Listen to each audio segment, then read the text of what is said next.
বিসমিল্লাহির রহমানির রহিম। আসসালামু আলাইকুম। জয় বাংলা, আমার সোনার বাংলা, আমি তোমায় ভালোবাসি। ভার্চুয়াল এডিটর হাফেজ মাওলানা শাহজালাল গোলদার স্টুডিওর বাহির হতে, অর্থাৎ হাফেজ মাওলানা শাহজালাল গোলদার অনলাইন স্টুডিও বঙ্গবন্ধু মতিঝিল ঢাকা হতে অনুষ্ঠানগুলি আমাদের নিয়মিত রাষ্ট্রসংঘ নিবন্ধিত যে online news portal www.dailynewsstar.com newsstar.tv আমাদের ডেডিকেটেড ইউআরএল এবং ইমেল newsstar3@gmail.com। আমি এম শাহজাহান আলী গোলদার।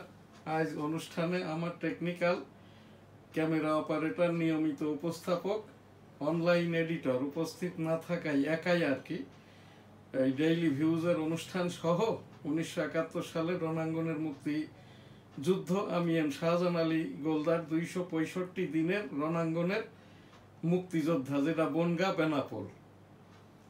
বেনাপোল সিটির গোলদার সিটিতে আমার বাড়িটা হওয়ার সুবাদেই আর কি আমি সেই 9-10 বছর বয়সে আর কি 265 দিন যুদ্ধটা করার সৌভাগ্য হয়।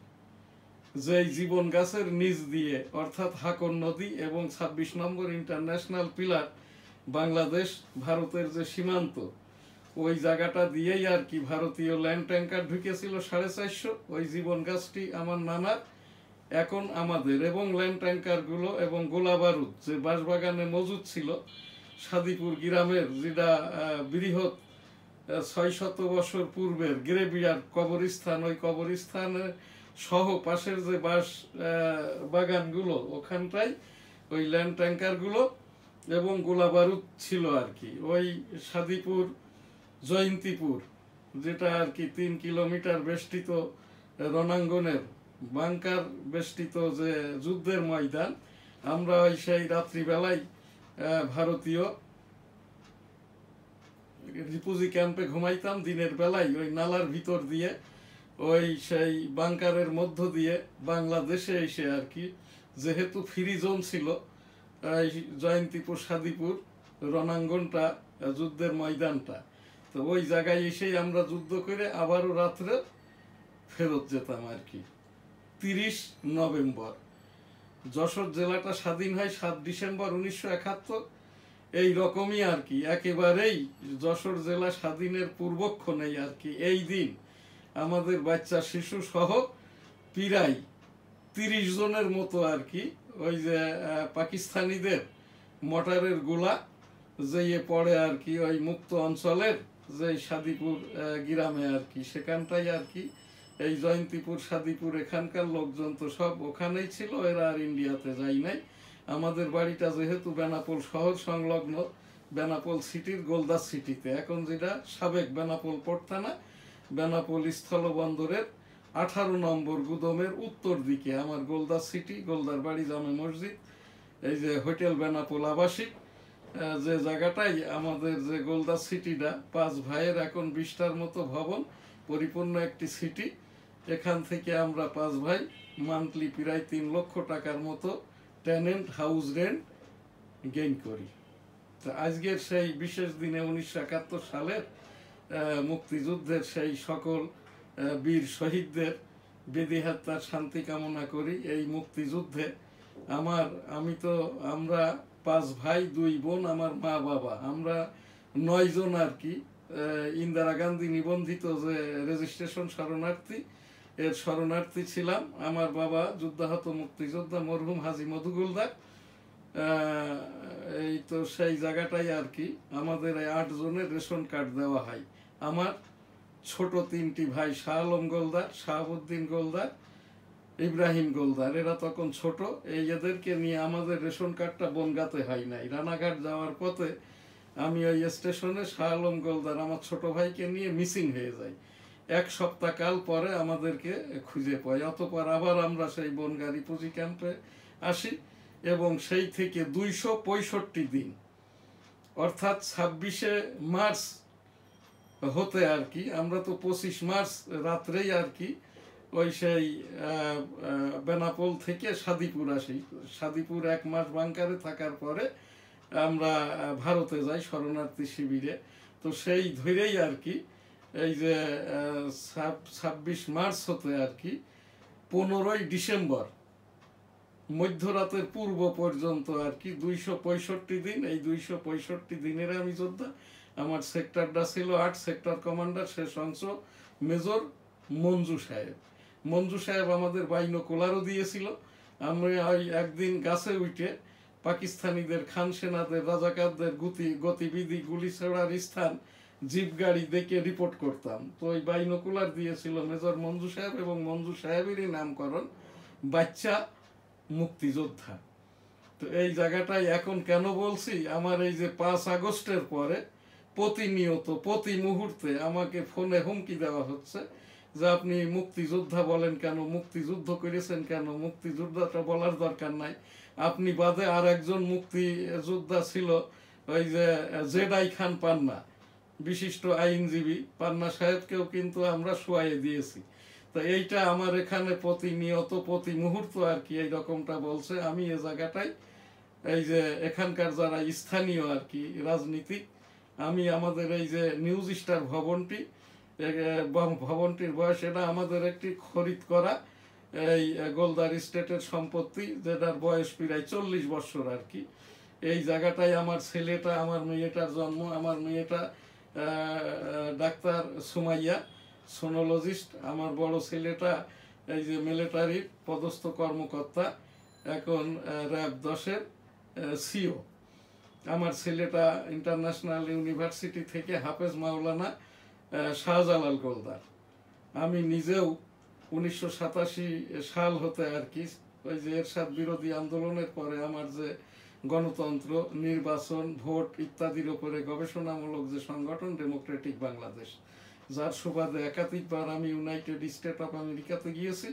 1988 সাল হতে আমি এই যে মাননীয় উচ্চতর আদালতের অ্যাপিলেট ডিভিশনে রাজস্ব সংক্রান্ত আমার ব্যবসাটা হচ্ছে রাজস্ব ব্যবসা। আমি একজন রেভিনিউ লয়ার।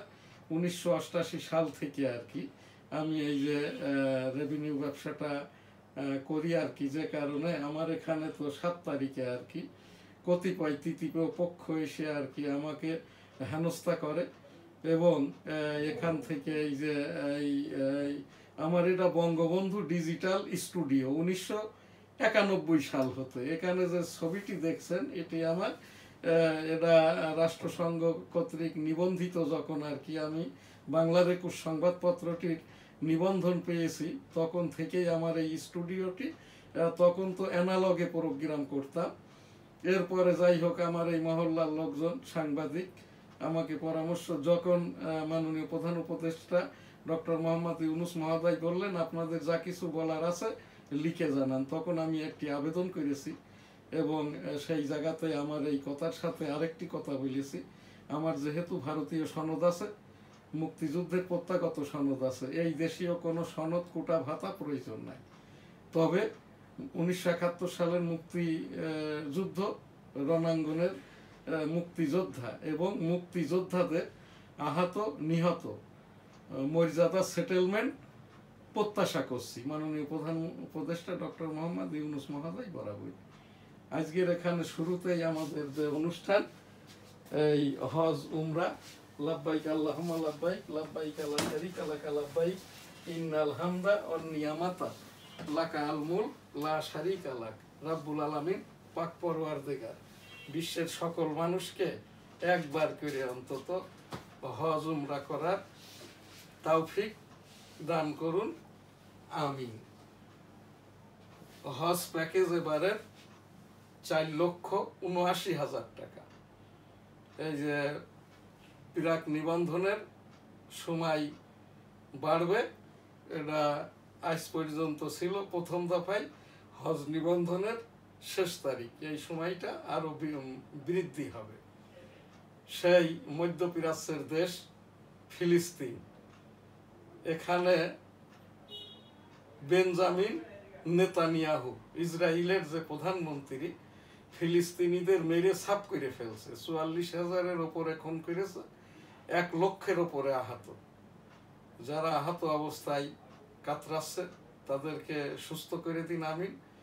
ওই যে পশ্চিম তীর এখানটায় আর কি ইসরায়েলি প্রধানমন্ত্রী গায়ের জোরে আমেরিকার সাপোর্ট নিয়ে দখল করে নিয়েছে। এই ভূমি দখল করাটার ব্যাপারে জাতিসংঘ, ওআইসি এবং সকল অর্গানাইজেশন এখানটায় নিশ্চুপ।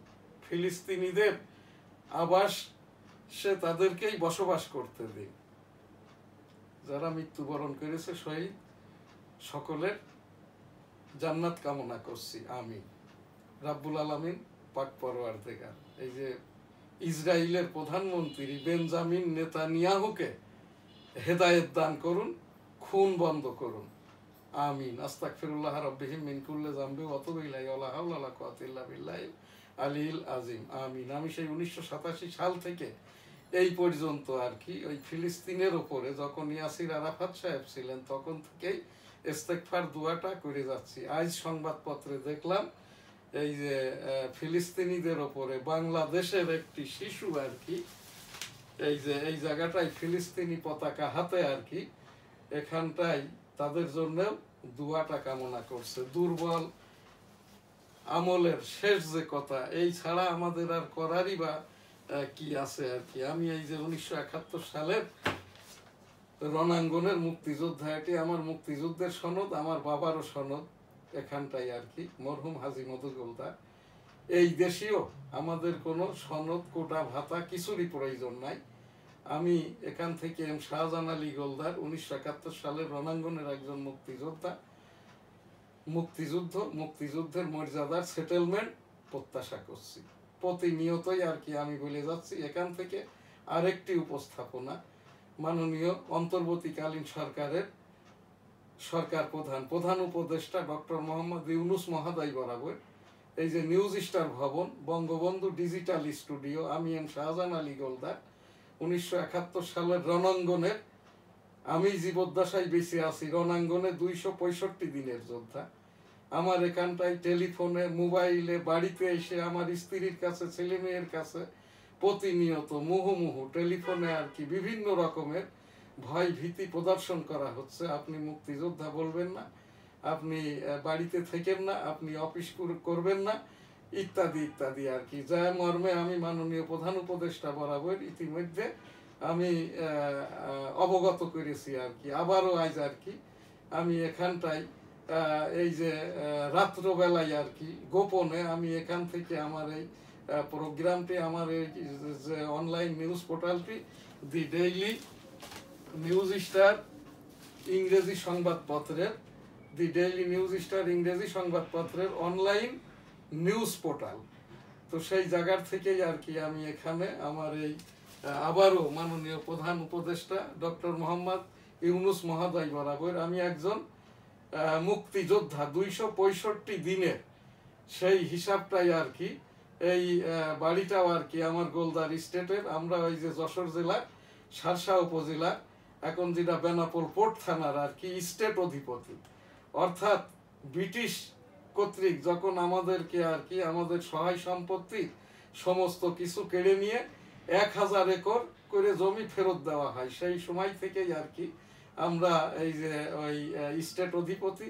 তো সেই জায়গাটায় আমার এই যে নিউজ স্টার ভবন, বঙ্গবন্ধু অনলাইন স্টুডিও এবং আমার যেটা বাসভবন আর কি, এই জায়গাটাই আর কি আমি খুবই মানে মেন্টাল টর্চার করেও মানুষকে এটা মেরে ফেলা যায় অটোমেটিক্যালি আর কি, সেই কাজটাই আমার উপরে করা হচ্ছে।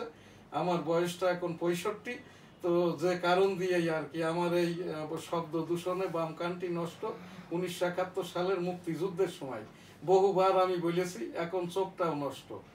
যদি কোনো দানবীর আমাকে দান করে তাহলে আমার এই চিকিৎসাটা করাইতে পারি। মাননীয় ডক্টর মোহাম্মদ ইউনূস মহোদয় বরাবর আর কি আবারও অবগত সহ উপস্থাপনা করছি 1971 সালের মুক্তিযোদ্ধাদের অর্থাৎ আমাদের, আমি এম শাহজাহান আলী গোলদার এই যে মর্যাদা সেটেলমেন্ট প্রত্যাশা করছি, যে মর্মে আপনি ডক্টর মোহাম্মদ ইউনূস মহোদয় মাননীয় প্রধান উপদেষ্টা আপনার বরাবর আপনার কথার উপরেই আর কি আমি ইতিমধ্যে আবেদনও করেছি আর কি।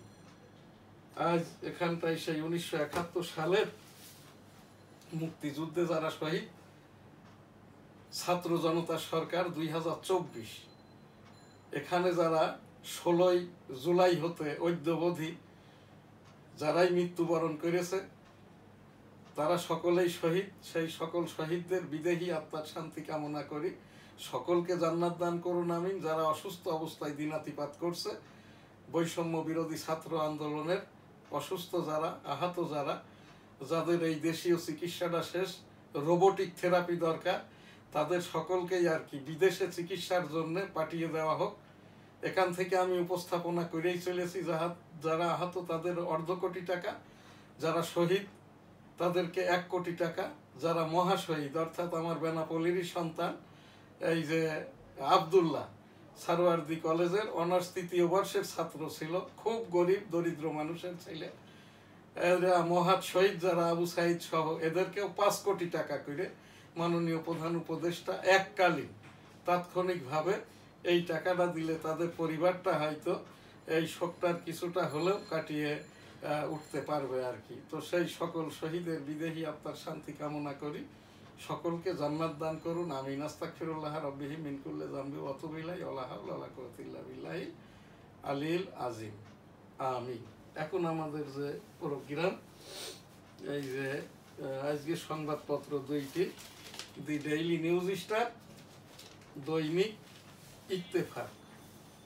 এখানটাই আজকে আমার এখানে একটি বিজ্ঞাপন আছে। ইউটিউব সামাজিক আইন সাংবাদিকতা আইসিটি অ্যাক্ট 2018, এই বইটিতে আমার মুক্তিযুদ্ধের কৃত 9 মাসের 9টি প্রোগ্রাম সহ 20,087 মিনিটের প্রোগ্রাম। বইটির মূল্য 500 টাকা। এই বইটি লিখিত 2001 সালে, সাংবাদিকতা প্রকাশনা আইন, বইটির মূল্য 300 টাকা। যারা এই বইটি কিনবেন আমার মোবাইলে বিকাশ করলে আর কি বিনা মাসুলে তাদের বই পৌঁছে দেওয়া হবে। 01892272669। ডেইলি ভিউজ, সংকটে কারিগরি শিক্ষা, তারা দাঙ্গা বাঁধাতে চেয়েছিল তবে সফল হয়নি। সলিমুল্লাহ খান, ন্যায় বিচারের মধ্যেই ধর্মের গ্যারান্টি। আমি এখানটায় একটি কথা বলতে চাই। আমার বাড়িটা তো এই বেনাপোল সিটির গোলদার সিটিতে, সীমান্ত অঞ্চলে আর কি। আমাদের এই দেশে, বাংলাদেশে দাঙ্গা যেহেতু ওই 41-42 সালে হয় নাই, দাঙ্গা হয়েছিল ব্রিটিশ পূর্ববর্তী, হিন্দু মুসলিম রায়ট বা দাঙ্গা। এই ব্রিটিশ দেশ ভাগ করে চলে যাওয়ার পরে আমাদের এই দেশে অর্থাৎ ভারত, পাকিস্তান, বাংলাদেশ, এখানটাই হিন্দু মুসলিম দাঙ্গাটা আর হওয়ার কেন সম্ভাবনা নাই? পাকিস্তান শতভাগ মুসলিমের দেশ, ভারতবর্ষ প্রায় 80% হিন্দুর দেশ, বাংলাদেশ শতভাগ মুসলিমের দেশ। তো কাজেই এই জায়গাটাই যে খুনটা হয়েছে, এই যে আইনজীবী সাইফুল ইসলাম, তার বিদেহী আত্মার শান্তি কামনা করি। রাব্বুল আলামিন পাক পরওয়ারদিগার শহীদ সাইফুল আইনজীবীকে জান্নাত দান করুন আমিন।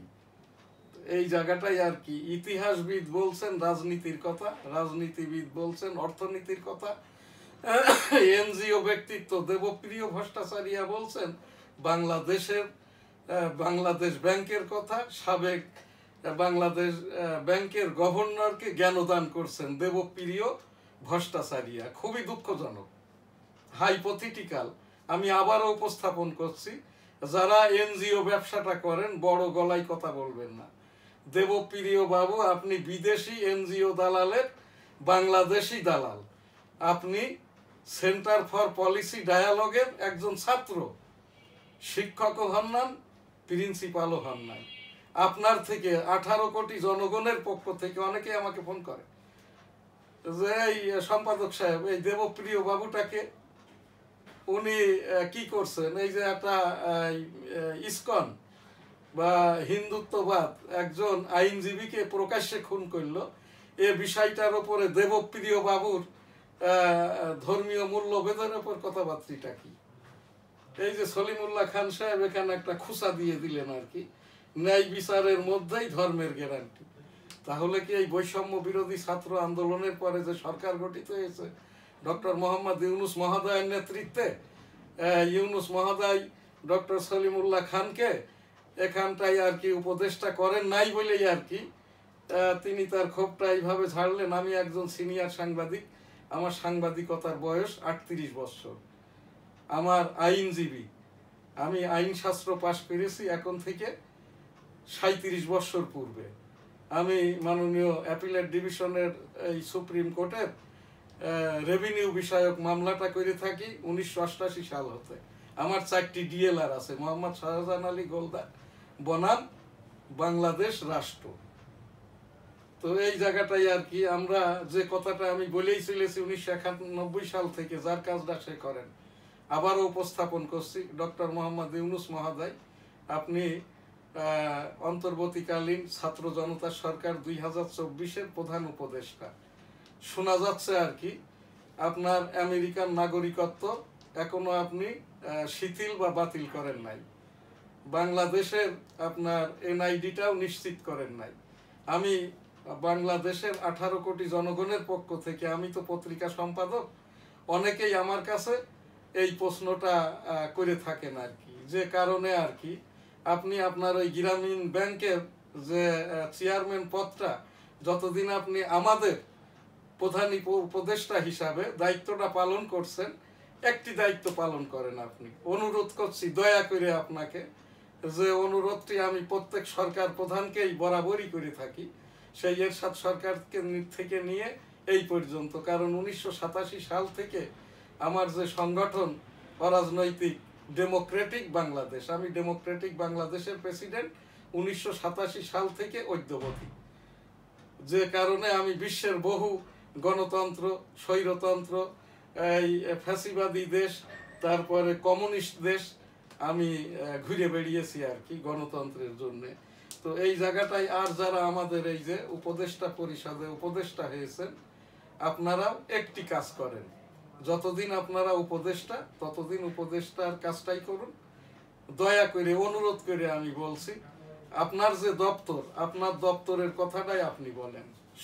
স্বরাষ্ট্র উপদেষ্টা পররাষ্ট্রের কথা বলবেন না, পররাষ্ট্র উপদেষ্টা স্থানীয় সরকারের কথা বলবেন না। স্থানীয় সরকার যিনি বাণিজ্য উপদেষ্টা তো কোনো কথাই বলছেন না। ধর্ম উপদেষ্টা এখানটাই নীরব, ধর্ম উপদেষ্টা বলছেন হিন্দুত্ববাদের কথা। যাই হোক আর কি, ধর্ম উপদেষ্টা বলছেন ওনারা হিন্দুদের মন্দির পাহারা দিয়েছেন। হিন্দুদের মন্দির পাহারা দেওয়া যায় কি যায় না, এটা হাদিস কুরআনে আছে। তো যেহেতু এই যে ধর্ম উপদেষ্টা যিনি হয়েছেন খালিদ সাহেব, উনি কোনো মুফতি নন, উনি শিক্ষক ছিলেন আর কি। তো সেই জায়গাটাই আর কি হিন্দুদের মন্দির পাহারা দেওয়া যায় না, এটা হয়তো খালিদ সাহেব জানেন না আর কি। এই জন্যই প্রত্যেকটা জায়গাতেই এইটা আমাদের মুসলমানদেরকে, বাংলাদেশকে, এই যে আমাদের সংবিধানের শুরুই হচ্ছে বিসমিল্লাহির রহমানির রহিম। এই যে মুসলিম দেশের, বাংলাদেশের আর কি এই সাধারণ মানুষকে, মুসলমানদেরকে বোকা ভাবার অবকাশ নাই। আর এই যে হেফাজতে ইসলামের মামুনুল হক, তার নিজের চরিত্রগত, ধর্মগত এবং এই যে রাজনৈতিক দলগত আর কি এই যে বিভিন্ন ত্রুটি ঢাকার জন্য যেভাবে সে আমাদের মুসলমানদেরকে হেউ করে থাকেন, এইটাও আমার মনে হয় করা যায় কি যায় না, কিভাবে কথা বলতে হয়, ওই মামুনুল হক সাহেবই এর ওপরেই, এই যে ধর্মীয় মূল্যবোধের ওপরে, হাদিস কুরআনের ওপরেই লেখাপড়াটা করেছে। কাজী মামুনুল হক যদি তার পিতা ওই সেই বড় হুজুর পীর সাহেবের মতো করেই আর কি চলেন, এটাও বলার মতো সক্ষমতা, বয়স, ধর্মীয় মূল্যবোধের ওপরে, হাদিস কুরআনের ওপরে, পাক কালামের ওপরে দেশ বিদেশে আমি লিকচারটা দিয়ে আসছি সেই দীর্ঘ কাল হতে। আর আমি আমার এই লিকচার বা তাফসির এগুলো শিখেছি মরহুম মাওলানা এই যে দেলোয়ার হোসেন সাইদি হুজুরের থেকেই আর কি। এখনো আমি সাইদি হুজুরের রজনসিয়ত এই অনুকরণ করেই আমার রজনসিয়তটা করে থাকি। 1987 সাল থেকে আমি এই ইস্তেগফার দুয়াটা করে থাকি আর কি। এইটা ওই সাইদি হুজুরেরই ওয়াজ, যখন আর কোনো পথ না থাকে, দুর্বল আমলের শেষ কথা আল্লাহ তাআলার কাছে সারেন্ডার করা, অর্থাৎ ইস্তেগফার পড়ে নিজের জন্য, কওমের জন্য, সকলের জন্য দুয়াটা করা আর কি। আস্তাগফিরুল্লাহ রাব্বি মিন কুল্লি যামবি ওয়া আতুবু ইলাইহি ওয়া লা হাওলা ওয়া লা কুওয়াতা ইল্লা বিল্লাহিল আলীল আজিম। নিজ দেশে মুসলিমদের ওপর অসংখ্য নির্মমতা নিয়ে ভারতের অনুশোচনা নেই, এটা দ্বিচারিতা। ফেসবুক পোস্টে আসিফ নজরুল, এই যে কথাটি বললাম, আমি আসিফ নজরুল সাহেবের এই কথাটি, আমি একটা পত্রিকার সম্পাদক, আমি বুঝলাম না, সাধারণ মানুষ বুঝবেন কিভাবে। আসিফ নজরুল সাহেব হলেন আইন উপদেষ্টা, উনি বলছেন ধর্ম উপদেষ্টার কথা। এই জায়গাটায় খালিদ সাহেব যদি পাক কালাম থেকে, হাদিস থেকে রসুল সাল্লাল্লাহু আলাইহি সাল্লামের যুদ্ধ বিগ্রহ এবং ওই যে অমুসলিম কর্তৃক মুসলমানদের খলিফাতান্ত্রিক খলিফাদের ওই যে সৌদি আরব শাসনের সময়কার কথাটাই যদি পাক কালাম হাদিসের আলোকে বলতেন এই যে ধর্ম উপদেষ্টা খালিদ সাহেব, তাহলে কিন্তু এখানটাই উপযুক্ত কথা হইতো। কিন্তু কথাটা বলছেন দুর্ভাগ্যজনক এই যে আসিফ নজরুল সাহেব। হ্যাঁ, আমি আসিফ নজরুল সাহেবের থেকেও পূর্বে আইন শাস্ত্রটা পাশ করেছি আর কি, ঢাকা বিশ্ববিদ্যালয় অধিভুক্ত একটি আইন কলেজ হতে আর কি। সংখ্যালঘু নির্যাতনকে গুরুত্ব দিচ্ছে দিল্লি, উদ্বেগের কথা ঢাকাকে জানানো হয়েছে। পার্লামেন্টে জয়শঙ্করের বিবৃতি।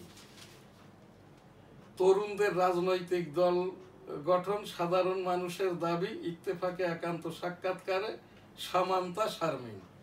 সংখ্যালঘু সম্প্রদায় আগের তুলনায় বেশি নিরাপত্তা পাচ্ছে, ভয়েস অফ আমেরিকার একটি জরিপ। সাইফুল হত্যায় অংশ নেয় 25-30 জন। শেরপুরে মুর্শিদপুর দরবার শরীফ ভেঙে গুড়িয়ে দিয়েছে বিক্ষুব্ধ জনতা। এই যে লুটপাট, অগ্নিসংযোগ, খুবই দুর্ভাগ্যজনক। এই যে দরবার শরীফ হোক, যেটাই হোক আর কি, এখানে তো আল্লাহ রসুলের কথাই বলা হয়, পীর মুরিদদের কথা বলা হয়। পীর মুরিদরাই আর কি, অর্থাৎ হজরত খাজা খানজাহান আলী রহমতুল্লাহ আলাই, শাহজালাল শাহপরান রহমতুল্লাহ আলাই, এবং এই যে আমাদের যশোরে আছে গরিব শাহ দরগা, এই সকল জায়গাতেই আর কি। এই ঢাকাতে আছে যেটা ইয়ামেনি মার্কেট, পীর ইয়ামেনি মাজার, এবং এই জায়গাটাই আর কি প্রত্যেকটা মাজার সংলগ্নই আর কি আল্লাহর ঘর মসজিদ। অর্থাৎ এখন থেকে আমরা যদি 800-900 বা 1000 বছর পূর্বে ধরি আর কি, আমাদের এই দেশটাই এই যে ইসলাম ধর্মটা, পাক কালামটা, হাদিসটা, মুসলমানিত্বটা কিন্তু ওই সেই আল্লাহর ঘর বাইতুল্লাহ মদিনা মনোয়ারা হতেই আর কি তাবলিগের মাধ্যমে, প্রচারের মাধ্যমে আমরা আজ মুসলমান। তো মুসলমানদের যে ঘরগুলো যে প্রকারেরই ইবাদত করুক না কেন, মাজার শরীফ, দরগা শরীফ বা অন্যান্য খানকা শরীফ যেটাই আছে না কেন, আমি 4 তরিকার মুরিদ। এখন আমার পীর সাহেব হুজুর মারা যাওয়ার পরে আমার পীর সাহেব ছিলেন হজরত মাওলানা সৈয়দ শামসুর রহমান। আমার তখন ঢাকার দায়িত্ব, আমি খলিফা ছিলাম। এখন আমি ঢাকাস্থ পীর, কিন্তু আমি কোনো মুরিদ করি না। আমি আমার এই লিকচারটা দিয়ে থাকি। আমার যারা বন্ধু মহল আছে, পাড়া প্রতিবেশী, পরিবারের লোক, নামাজ কালাম, সুদ ঘুষ না খাওয়া, জিনা ব্যভিচার না করা ইত্যাদি, আমি আমার পীর মানে শিক্ষক, এই শিক্ষাটাই আমি দিয়ে থাকি। আমার শিক্ষক আমার পীর সাহেব সৈয়দ হজরত মাওলানা মরহুম শামসুর রহমান। তো এইটা কি অপরাধ? এইগুলো আমরা না করি। এইটার ওপরে আর কি ওই স্থানীয় পুলিশ প্রশাসন, এখানে না সারা বাংলাদেশের জকে যেটাই যে জায়গাটাই আর কি এই যে মাজার শরীফগুলো আছে, দরগা শরীফ আছে, এই যে অলিয়া উলিয়াদের যেটা স্থান মাজার শরীফ, এই দরগাগুলো যাতে করে সুরক্ষা দেবে এই সরকারের, স্থানীয় সরকার, এবং এই যে যেটা হোম মিনিস্ট্রি, স্বরাষ্ট্র মন্ত্রণালয় আর কি। স্বৈরাচার সীমান্তের ওপারে বসে নতুন নতুন ষড়যন্ত্র করছে মির্জা ফখরুল। আমার জানা মতে সাবেক, এই যে নাম ধরে বলাই ভালো আর কি, স্বৈরাচার অর্থাৎ শেখ হাসিনা ভারতে ওপারে দিল্লির কাছাকাছি একটা সেফ হোম বা জেলখানায় আছে। শেখ হাসিনার অপরাধ হচ্ছে অবৈধভাবে বিনা পাসপোর্টে, বিনা ভিসাতে বাংলাদেশের একটি হেলিকপ্টারে করে আগরতলার এই যে সীমান্তে রেখে দেওয়া হয়। ওখান থেকে আর কি ভারতীয় এয়ারফোর্স এবং পুলিশ, বিএসএফ শেখ হাসিনাকে আটক করে দিল্লির একটি জেলখানায় রাখা হয়েছে। এখনো পর্যন্ত দৃশ্যত শেখ হাসিনার এই যেগুলো ফুটেজ টুটেজ, টেলিফোন টকিং প্রচার হচ্ছে, এগুলো সব পূর্বে। ছবিও পূর্বের, কথোপকথনও পূর্বের, আর কিছু কথোপকথন আছে পাইরেসি করা, রেকর্ড করা। তো কাজেই আর কি এইগুলো কোনো ধর্তব্যের ভিতরে না। এটা ভারতের পার্লামেন্ট থেকে, ভারতের সর্বদলীয় রাজনৈতিকভাবে নিশ্চিত করা হয়েছে। নরেন্দ্র মোদী, শ্রীমান নরেন্দ্র মোদী ভারতীয় প্রধানমন্ত্রীও নিশ্চিত করেছেন যে শেখ হাসিনা নিশ্চিত নিরাপত্তা বলাইতে তার জীবন নাশ যাতে না হয়, এই জন্যই তাকে ভারতীয় একটি সেফ হোমে রাখা হয়েছে দিল্লির কাছাকাছি। আমাদের নিয়ে চতুর্মুখী ষড়যন্ত্র চলছে জামাতের। আমি জানি না একমুখী তো শেখ হাসিনা, আর তৃতীয় মুখ কোনটা? এই যে জামাতের যে সভাপতি ডাক্তার শফিকুর রহমান সাহেব এক সময় আওয়ামী লীগ করতেন আর কি। 1970 সালে উনি নির্বাচনের জন্য চিকাটাও মেরেছিলেন। তো যাই হোক আর কি, এই জামাত, আওয়ামী লীগ, আমি কেন বলতে পারছি? আমি একজন বীর মুক্তিযোদ্ধা। এই জামাত ইসলাম এটা স্বাধীনতা যুদ্ধের বিরোধী ছিল। তো কাজী আর কি উনি যে দলই করুক, যে জায়গাটাই থাকুক না কেন, সত্য কথাটা শফিকুর রহমান সাহেব নিজেই বলেছেন, আমি এক সময় আওয়ামী লীগ করতাম, এই জন্যই কথাটা বললাম। তো ওনার যেটা কাজ, ওনার এখন কিভাবে নির্বাচন করবে, দেশটাকে ইসলামী শাসনের আওতায় আনবে, কোন কোন দলকে জোটে নিবে, এইটা নিয়ে ব্যস্ত থাকলেই ভালোটা হবে। আর তা না হলে জামাত ইসলামের কপালে ইতিপূর্বে যা হয়েছে সামনের দিকেও তাই হবে। দেখা যাচ্ছে ফাঁক ফোকড় দিয়ে এখন তাদের কোনো রাজনৈতিক সঙ্গী সাথী নাই, বিএনপিও নাই, অন্য ইসলামিক দলগুলোও নাই। আর তারা যদি সংখ্যা তত্ত্বের ওপরে ভোটটা না হয়, তাহলে এখানে জামাত ইসলামের কি পরিণতি হবে সেটা আল্লাহ তালাই ভালো জানেন। কারণ আল্লাহ তালাই বলেছেন পাক কালামে, জেনে শুনে বুঝে যখন কেউ মিথ্যাচার করে, তার উপরে আল্লাহর তরফ থেকে প্রতিনিয়ত গজবটা নিপতিত হতে থাকে। তো এখানটা আমি পাক কালামের সেই আয়াতটা আমার থেকে ভালো ডাক্তার শফিকুর রহমান সাহেবই জানেন।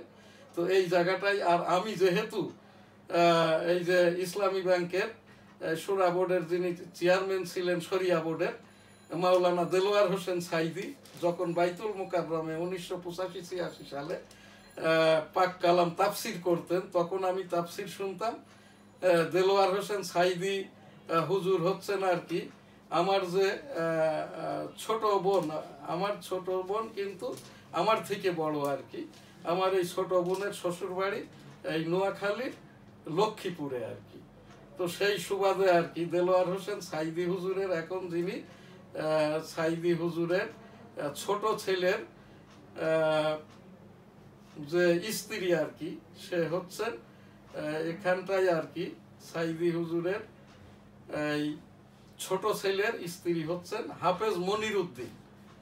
এই যে নোয়াখালীর লক্ষ্মীপুরে বাড়ি, এই হাফেজ মনির উদ্দিন হচ্ছেন আমার সম্পর্কে আমার দুলা ভাইয়ের চাচতো ভাই। সেই হিসেবে দেলোয়ার হোসেন সাইদি হুজুর আমার বিয়াই হন। তো এই জায়গাটাই আর কি, এখান থেকে পরিচয় না বললে, ইতিমধ্যেই তো জামাতের একজন এসে বলছেন আমি মতিঝিল থানার আমির আব্দুল হামিদ, হ্যাঁ আপনারা এখানটায় আওয়ামী লীগ করেন, মুক্তিযুদ্ধ করেন, ইত্যাদি ইত্যাদি নানান তাল আর কি। যাই হোক, সেই দিকে যাওয়ার দরকার নাই। এই জায়গাটাই আল্লাহ তালারই পাক কালামেই বলে দিয়েছেন, যখন কেউ এই আল্লাহ তালাকে নিয়ে, পাক কালামকে নিয়ে, মুসলমানদেরকে নিয়ে, ধর্মীয় মূল্যবোধকে নিয়ে মিথ্যাচার করে, তখন তাদের উপরে লানতটা আসে আল্লাহর তরফ থেকে। আস্তাগফিরুল্লাহ রাব্বি মিন কুল্লি যামবি ওয়া আতুবু ইলাইহি ওয়া লা হাওলা ওয়া লা কুওয়াতা ইল্লা বিল্লাহিল আলিয়্যিল আযীম। আজ আমাদের এখানটায় এখানে বদিউল আলম মজুমদার বলছেন সরকার ও রাজনৈতিক দলের ঐক্যমতেই নির্বাচনী রোডম্যাপ। এই বদিউল আলম মজুমদার ইনিও একজন মহা এনজিও দালাল। যখন আমি 5 কোটি টাকা 111 পরবর্তী ফিনল্যান্ডের ফান্ড, আমার যে উত্তরণ সমাজ কল্যাণ সমিতির পরবর্তী সরকারের মাধ্যমে ফেরত পাঠাই, বদিউল আলম সাহেব তাদের টাকাটা ফেরত পাঠান নাই। তারপরের থেকেই আর কি এখন যে কাজটা করছেন, উনি তো একটা নির্বাচনী কমিশনার হয়েছেন।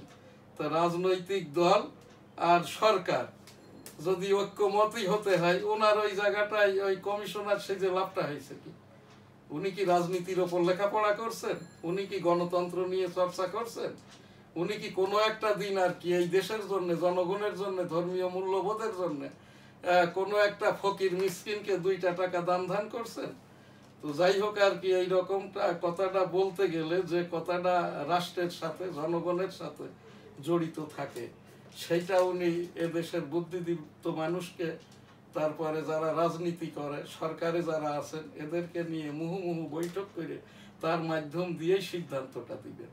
এইবার রাজনৈতিক দল সরকার ঐক্যমত করবে কি করবে না, কমিশনার যারা হয়েছেন এই কথাটা বলা মানেই হচ্ছে দুর্বলতার কথা, অজ্ঞতার কথা আর কি। এই রকমটা করে আমরা যারা 18 কোটি জনগণ, আমাদেরকে বোকা ভাবাটা মোটেই উচিত না। 18 কোটি জনগণের একজন হিসাবে আমি এই যে কমিশনগুলো যেখানে হয়েছে সেখান থেকেই নিষ্পত্তিটা চাই, এইটাই আর কি।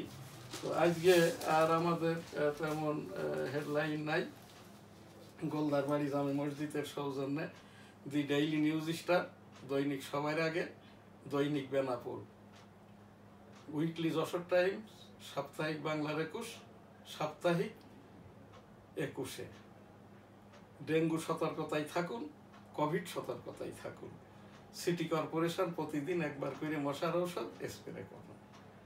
সকলে ভালো থাকবেন, সুস্থ থাকবেন, পাশের জনকে ভালো রাখবেন। আলহামদুলিল্লাহ, আল্লাহ হাফেজ। আমার সোনার বাংলা, আমি তোমায় ভালোবাসি।